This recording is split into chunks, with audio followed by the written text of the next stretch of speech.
투표는 우리 대한민국 주권자들의 주권을 행사하는 가장 확실한 수단입니다. 총알보다 투표가 강하다라는 말이 있습니다. 이번 내란 사태도 다시 할게요. 자, 이번 내란 사태도 우리 국민들의 투표 참여만으로 비로소 이겨낼 수 있습니다. 특히 우리 청년들과 함께한 취지는 대한민국이 청년의 시대로 다시 되돌아갈 수 있게 해야 되고, 이번 대선이 그 출발점이 됐으면 좋겠다는 소망으로 함께 했습니다. 대표님 목소리 조금만 키워주시면 감사합니다. 아, 그래요? 네, 노력할게요. 네. 네, 이렇게 네. 소감 들어봤고 현안 질문 몇 개 받을 텐데 소속과 성함 밝혀주시기 바랍니다. 네, 먼저. 토니 머니투데이 이승주입니다. 지금 사전 투표율이 오전 10시 기준으로 역대 최고치를 기록하고 있는데요. 이런 투표율에 대해서 어떻게 보시는지 궁금하고 목표로 할 수 있는 사전 투표율이 있는지도 여쭤보고 싶습니다. 사전 투표, 본 투표를 합친 최종 투표율이 가장 중요할 것입니다. 사전 투표를 할 것인지 본 투표를 할 것인지는 우리 국민들께서 각자 사정에 따라 선택하실 텐데, 가급적이면 사전 투표에 많이 참여해 주시는 것이 시간을 합리적으로 배분하는 데 또 도움이 될 것이고, 또 본 투표에 무슨 일이 생길지 모르니까 미리 해 두시는 게 낫지 않을까, 그런 생각이 듭니다. 목표한 사전 투표율은 특별히 없습니다. 오로지 대한민국의 운명은 우리 국민들의 손에 달려 있다는 점, 그리고 우리 주권 행사는 결국 투표로 할 수밖에 없다는 점을 생각하셔서 지금의 이 위기를 이겨내고 내란을 극복하고 회복과 성장의 대한민국으로 다시 출발하기 위해서는 우리 국민들께서 반드시 투표에 참여하셔서 이 잘못된 결과를 빚어낸 내란 세력에 대해서 엄중하게 강력하게 심판해 주시기를 바랍니다. 하나 더 있었던 것 같아요, 질문이. 네, YTN 이준혁 기자입니다. 인수위 없이 출범하는 정부에 대해서 우려가 많은데요. 비상경제 TF 외에도 혹시나 준비해 두시고 바로 이제 할 것으로 계획해 두신 게 있으면 투표 이제 마지막으로 들어가기 전에 선택하는 말씀 한 말씀 부탁드립니다. 그거 좀 막아주시죠.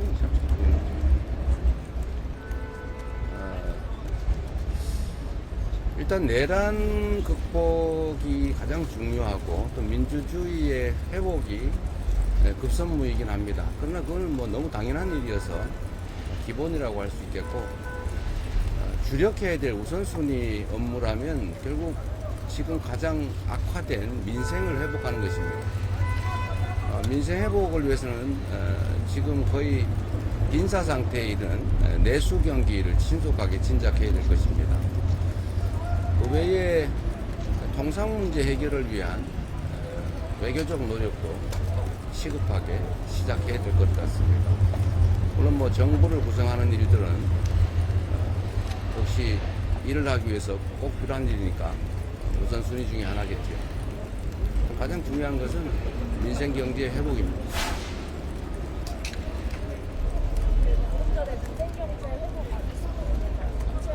또 누구라고요? 네.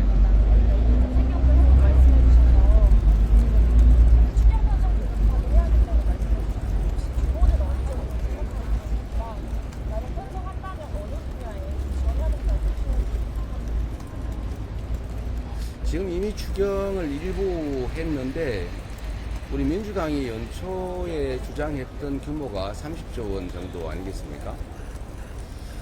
그런데 다행히 김문수 후보 측도 35조 원 추경을 얘기하고 있습니다. 좀 미리 하시지 이제 와서 35조 원 얘기하는 거 아쉽긴 합니다만, 그래도 안 하는 것보다 낫다는 생각이 듭니다. 김문수 후보 측이 얘기한 규모는 최소한이겠죠. 구체적인 추경 내역은 뭐 구성한 것도 있긴 합니다만, 크게 본다면 내수 경기 진작을 위한 재정 지출이 가장 크지 않을까 생각이 됩니다.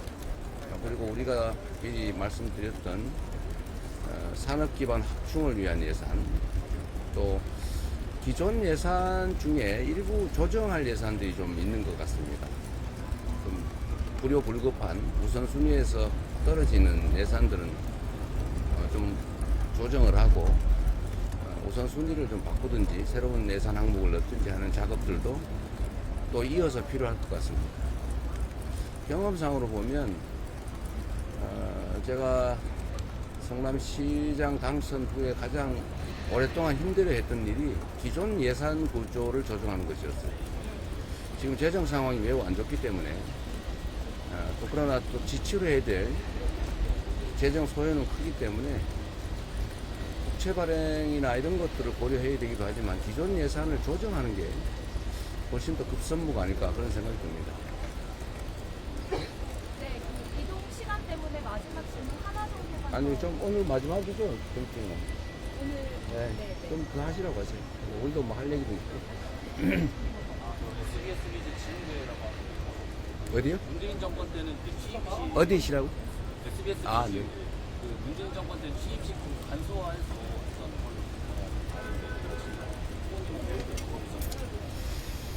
걸로 지금 제가 뭐 당선될지 안 될지도 모르고 이 나라 운명이 어떻게 될지도 모르는데 취임식 형식을 어떻게 할지에 대해서 뭐 깊이 고민하지는 않고 있습니다. 그러나 지금 취임식인지 취임 선서는 아마 해야 될 텐데 누가 됐든 취임식이라기보다는 아마 취임 선서식이 되겠죠. 최대한 짧은 시간에 간단하게 하는 게 바람직하지 않을까. 뭐 제가 그렇게 한다는 건 아니고 누가 당선되든 그렇게 해야 되지 않을까 생각합니다. 네. 아니, 정말 미소입니다. 개혁신당 이준석 후보가 TV 토론에 이어서 오늘도 그 후보님 아들 발언 그래서 계속 소환을 하고 있는데 이에 대한 입장은 혹시 어떻게 이 엄중한 시기에 내란 극복, 민생 회복에 대해서 또 국가의 운명에 대해서 좀 더 진지하게 고민하는 그런 선거가 되길 바랍니다.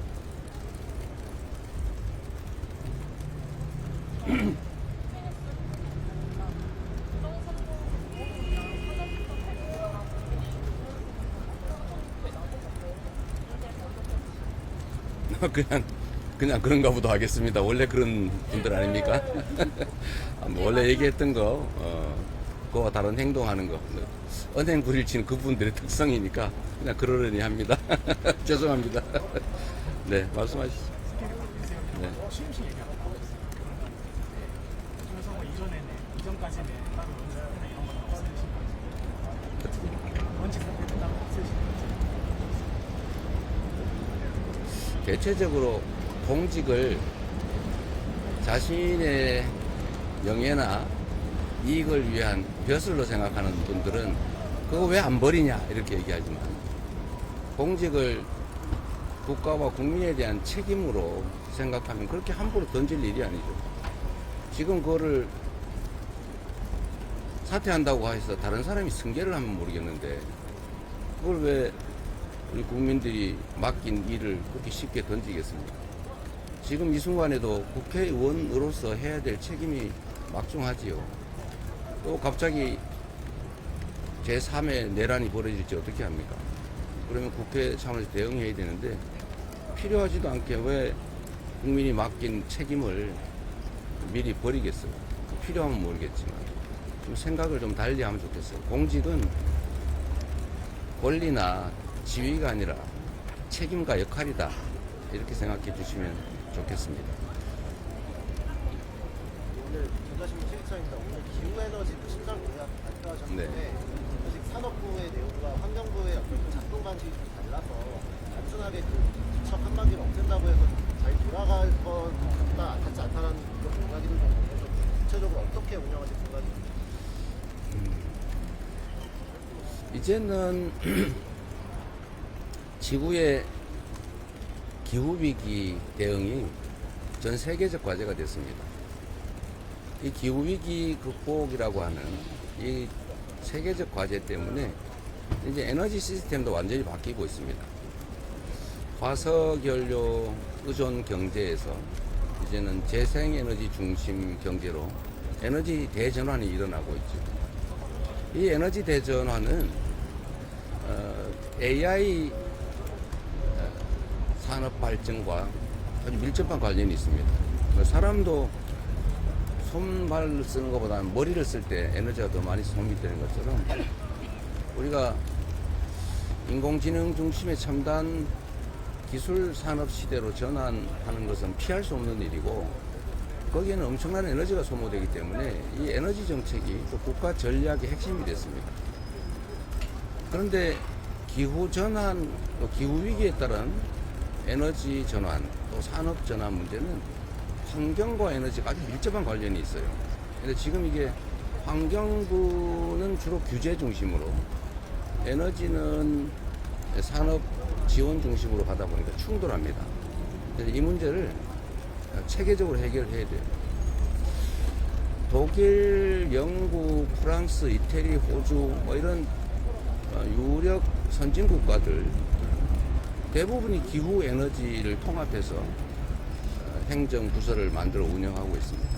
우리도 그런 방향으로 가야 되고 일각에서 혹시 에너지를 산업부에서 떼내면 전기요금 오르는 거 아니냐 또는 산업 지원에 혹시 소홀해지는 거 아니냐 이런 억지 주장을 하는 경우가 있던데요. 부서가 어디라고 해서 요금 체계가 달라질 리가 있겠습니까? 뭐야, 경제 원리나 국가 정책에 따라 정해지는 것인데 부서가 어디에 편입됐다고 에너지 요금이 달라진다. 이건 말을 안 되는 어부성설, 억지 주장이고 두 번째로 산업 지원 정책이 혹시 소홀해지지 않을까 하는 점은 역시 기후입니다. 기후. 그거는 역시 정부 정책에 관한 것인데 그걸 에너지 부서장이 결정할 거라고 생각하는 것 자체가 잘못된 전제죠.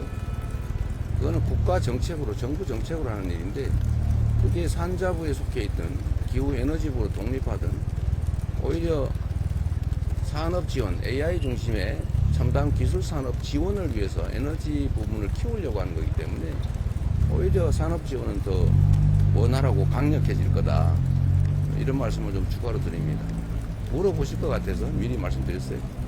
네, 간담회 때문에 지금 조금만 더 하십시오. 이동을 하셔야 될 것 같아요.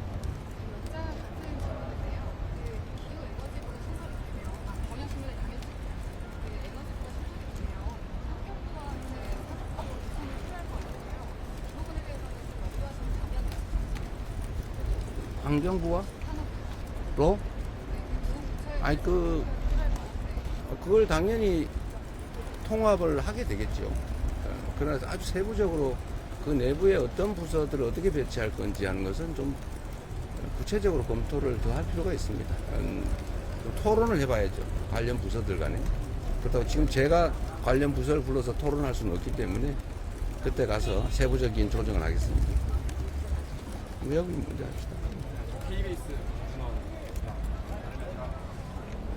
후보님께서는 이전에도 실력 위주로 해서 인사를 하시겠다고 하셨는데 본인을 싫어하시는 분도 뭐 기용을 하셨다는 취지로 예전에 말씀을 주셨었는데요. 실력이 있다면은 네. 만약에 이번에 당선이 되신다면은 대통령실에서도 그런 기준이 적용이 될 수 있는지.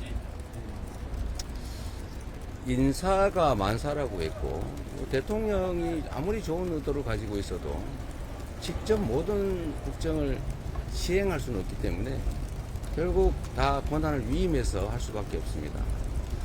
권한을 위임받아 대신 권한을 행사할 사람, 즉 이제 정부 주요 예를 들면 내각의 구성원이나 대통령실의 수석 보좌관을 포함한 일선 공무원들은 유능한 사람, 물론 충직함을 전제로 유능한 사람들을 뽑아야죠.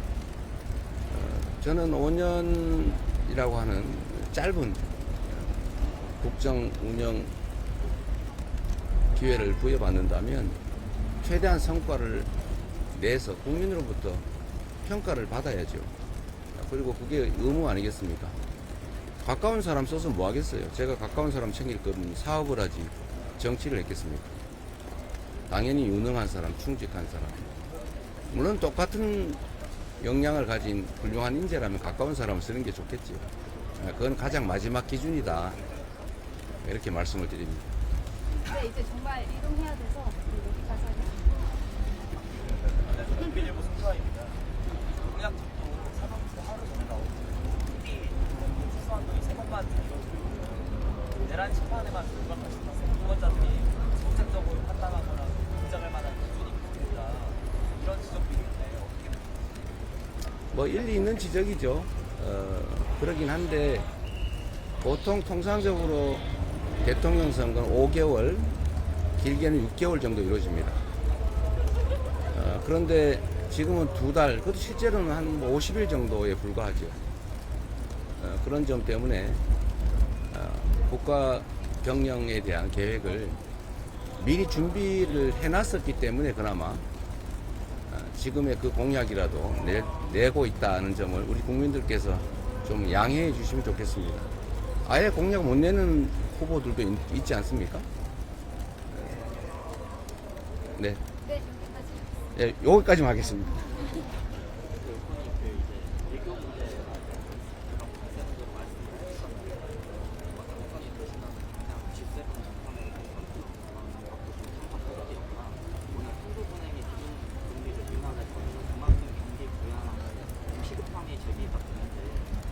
경제계와의 만남은 좀 언제부터 생각하고 계신지 국제회의에 참석할지 문제는 지금 얽힌 게 너무 많습니다. APEC도 준비가 매우 부실한 상태인데 그것도 수습해야 될 것 같고 또 각종 국제회의가 열리고 있는데 시간이 너무 없어서 이 중에서 가장 필요성이 높은 것, 중요한 그런 국제 행사로 아마 제안해야 될 것 같고 구체적으로 어떤 행사에 참여할지는 아직 뭐 초청도 G7 같은 경우는 되지도 않은 것 같은데 그렇게 된다면 그 전제 위에서 우리가 지금 판단할 건 아니고 정부 주요 부처의 책임자들과 상의를 좀 하도록 하겠습니다. 그리고 뭐 경제계를 만날 거냐, 지금도 뭐 오늘도 경제계를 만나죠. 뭐 그건 재벌은 아니겠지만 어쨌든 민생이 가장 중요하고 경제를 회복해야 국민들께서 그야말로 생존을 할 수 있기 때문에 경제 회생을 위해서 필요한 모든 조치는 최대로 가장 신속하게 무게를 두고 하도록 하겠습니다. 네, 감사합니다.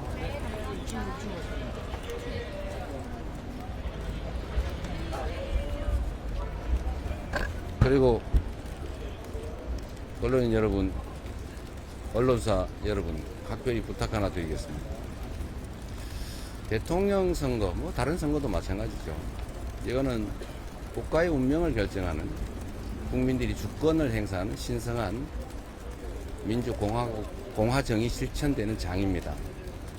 객관적인 정보, 정말로 정론이 필요한 그런 상황입니다. 제가 어디서 보니까 51% 지지율하고 41% 지지율 그래프가 똑같던데 그런 식으로 조작을 해서 아 이거 비슷하구나 이런 인상을 주려고 그렇게 왜곡을 하면 되겠습니까? 그리고 없는 사실에 대해서 누가 주장한다고 마구 쓰거나 언론이 진실을 규명을 해서 진실을 보도하려고 노력을 해야지 허위를 유포하기 위해서 허위 조작에 공조해서는 안 되는 게 당연한 것 아닐까요? 대부분은 뭐 전혀 그러지 않고 정론 집필하고 있지만 아주 특수한 일부 언론들이 그런 행태를 보이고 있는데 그거는 어떤 계기인지는 모르지만 민주공화국정의 기본적 원리를 훼손하는 국민주권을 침해하는 그런 반공화정, 반민주적 행위라는 점을 각별히 유념해 주시기를 정말로 부탁드립니다. 이거는 이해관계를 다투는 게 아니라 우리 모두의 운명을 결정하는 정말 엄중한 국면이라는 점을 다시 한번 말씀드립니다. 언론을 당연히 존중합니다. 고맙습니다. 천재일보 김민철입니다. 오늘 새벽 투표 시작했는데 동시간대 역대 최고치를 보였습니다. 해당 이유가 무엇이라고 생각하실까요? 누가 보여도 동시간대 최고 투표를 보였는데 혹시 해당 이유를 어떻게 해석하실까요? 투표율이 높다는 거는 그만큼 지금 우리 이번 선거에 대한 관심이 높다고 봐야 되지 않겠나 이렇게 보고 있습니다. 저도 오늘 저 딸하고 이렇게 같이 나왔는데 저도 전에 사전 투표했지만 딸하고 이렇게 같이 한 적은 처음입니다. 네, 다음 또 손들어 주십시오. 오늘 YTN 박정은입니다. 사전투표 장소로 인천 계양 선택하신 이유가 있는지. 오늘 인천에 아침에 조찬 모임부터 또 인천에 자유공원, 메가더 공원 좀 들렀다가 오는 길에 이제 지금 가는 길에 여기 계양에 들렀습니다. 그래서 계양에 우리 원희룡 장관님 또 지역분이기도 하고 같이 와서 투표를 하고 있습니다. 네, 다음 질문 받겠습니다. 중부일보 전현중 기자입니다. 여기 현재 지역이 이제 이재명 후보의 지역구인데 이재명 후보와 관련돼서 이쪽으로 왔다는 의견들이 많아요. 이거에 대해서 하나요? 꼭 이재명 후보라기보다는 바로 제 집이 여기 건너편에 부천하고 인천하고 붙었습니다. 그래서 가는 길에 들렀었는데 이재명 후보가 있다는 것도 뭐 하나의 요인이 될 수 있겠습니다. 네, 손을 들어주시기 바랍니다. 방금 이재명 후보 질문 나와서 그런데요. 지금 이준석 후보가 이재명 후보 아들의 발언이라고 주장하면서 공개한 내용이 논란인데요. 일련의 사태에 대해서 후보님의 입장은 좀 어떠십니까? 저는 뭐 특별히 드릴 말씀이 없습니다. 그 내용 자체에 대해서 별로 제가 주목하지 않고 저는 이재명 후보에 대해서 하도 할 말이 많아서 아들에게까지는 전에 한번 본 적은 있는데 특별한 관심을 두기에는 시간상으로 그렇게 허락이 안 돼서 이재명 후보만 해도 뭐 워낙 그 소재가 많아서 저는 언급을 안 했습니다. 네, 다음 질문 받겠습니다. 자유일보 신진 기자입니다. 오늘 사전 투표가 시작됐지만은 이후에도 이준석 후보와 단일화를 위해서 뭐 만남을 이어가시거나 하실 계획 있으실까요? 그러면 저는 마지막까지도 계속 노력을 하겠습니다. 그래서 전체적으로 지금 하나로 뭉치기 위해 가지고 노력을 계속 하고 있는 중입니다. 네. MBC 김민혁입니다. 네. 사전투표가 부실하게 관리되고 있다고 주장을 하셨었는데 해보시니까 좀 열심히 해서 보셨는지 또 아직 사전투표 망설이는 지지자들에 대해서 한 말씀 부탁드립니다. 지금 사전투표를 뭐 이게 아시다시피 제가 오늘 관외 투표를 했는데 관외 투표하면은 이게 조금 복잡하고 절차가 좀 그렇습니다.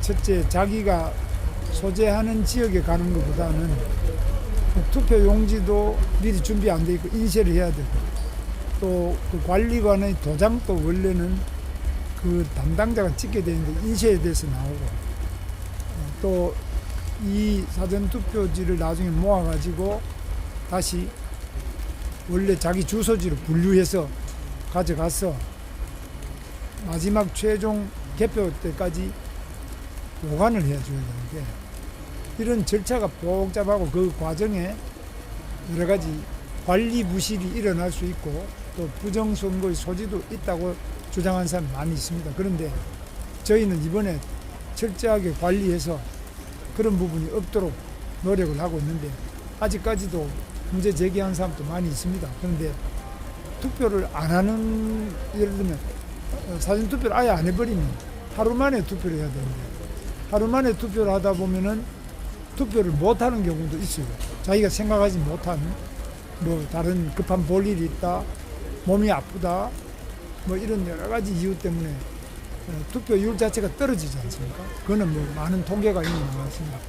투표율이 떨어지거나 투표를 하지 않는 것은 이건 더 큰 문제가 있습니다. 그래서 저희는 사전투표의 문제점을 보완하면서도 또 투표를 반드시 할 수 있도록 해야 되는데 반드시 하기 위해서는 이 사전투표도 참여하는 것이 필요하다. 사전투표를 다 안 해버리면 그거는 그만큼 이 제도를 개선하고 없앤다든지 이런 것들은 저는 찬성하는데 만약 안 해버리면 전체 투표율이 낮아지기 때문에 상당히 문제가 있고 우리가 불리해지기 때문에 일단은 제가 먼저 투표를 한 겁니다. 일정상 마지막 질문 받겠습니다. 하나만. 예. 연합뉴스 TV 양풀입니다. 오늘 따님과 함께 투표 나섰는데 어떤 의미인지 한번 설명해 주세요. 제 딸은 여기 부천에 사는데요. 여기 바로 가깝습니다. 그런데 제 딸하고 이제 같이 나와서 투표를 하니까 더 투표가 아주 행복하네요. 아주 좋습니다. 그냥 저 혼자 할 때보다는 훨씬 좋고 제 아내하고 같이 한 적은 있는데 아내는 좀 다른 지방에도 지금 오늘 또 자기 일이 있어가지고 이 유세로 딴 데 갔고 저는 이제 이쪽에 와서 우리 딸 집 근처가 여기인데 여기서 지금 딸하고 같이 하게 됐습니다. 네, 감사합니다. 일정상 이 자리는 여기서 마무리하겠습니다. 감사합니다. 그 여론조사 공표 마지막 조사율들 보면 대부분 이제 이재명 후보가 지지율이 2차 다음이 밖에서 밀리고 계신데 막판에 뭐좀 판세 어떻게 보시는지랑 어제 이준석 후보 의원회관까지 찾아간 이유 두 가지가 좀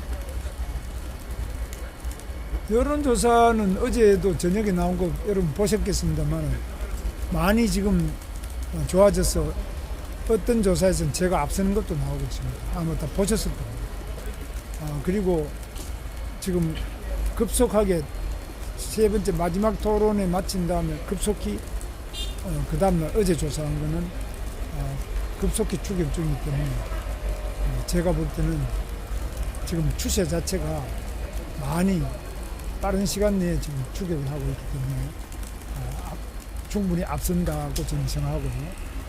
제가 마지막 3일 전, 이틀 전에 이렇게 앞선 그런 경험을 저는 가지고 있는데 이 민심이라는 큰 흐름이 매우 좀 나라의 위기를 구하고 또 경제도 어렵고 이런데 제대로 이런 위기를 극복하고 경제도 어려움을 벗어나기 위해서는 김문수가 필요하지 않겠나 이런 여론이 확산되고 있는데 저는 지금 좀 운동 시간이 짧았잖아요.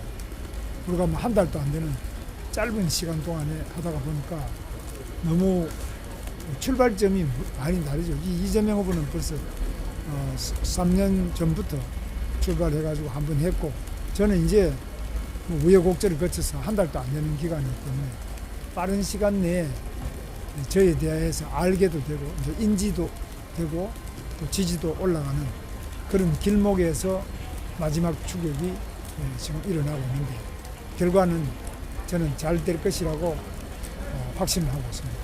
예, 감사합니다. 또 뵙겠습니다. 감사합니다. 후보님 모시겠습니다. 이제 가겠습니다. 자, 감사합니다. 자, 수고하셨습니다. 지금 뭐 제 집에서 가장 가까운 투표소이기 때문에 오늘 동탄 구동 우리 투표소에서 이렇게 사전 투표를 마쳤습니다. 예, 사실 이번 선거를 치르는 과정 중에서 동탄의 기적을 계속 이야기했습니다. 그만큼 동탄은 지난 총선에서 전국의 이름을 알린 가장 정치 변화에 그런 열정을 보여준 선거구였고 저는 동탄 이 신도시를 대표하는 국회의원으로서 그런 열망을 담아서 이번에도 정치 교체, 세대 교체, 시대 교체를 이뤄내겠다는 마음으로 선거에 임하고 있습니다. 아직까지 투표에 참여하지 않으신 우리 동탄 주민 여러분 그리고 대한민국 국민 여러분 모두 소중한 한 표로 대한민국을 바꾸는 그런 선택을 해주셨으면 감사하겠습니다. 젊게 바꾸겠습니다. 새로운 대한민국을 만들기 위한 매우 중요한 투표이고 또 대선입니다. 오늘 전남에서 사전투표를 하게 된 것은 매우 의미 있고 뜻깊다고 생각합니다. 이곳은 여수, 산단 그리고 광양에 철강 업체가 있습니다.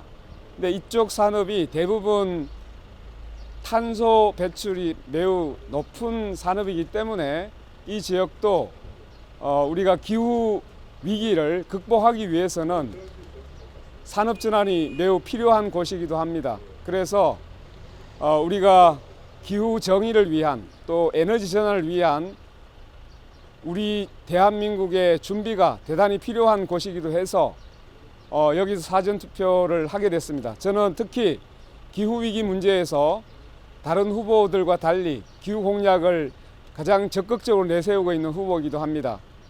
주민들의 삶 그리고 노동자들의 일자리가 걸려있는 대선이 될 것입니다.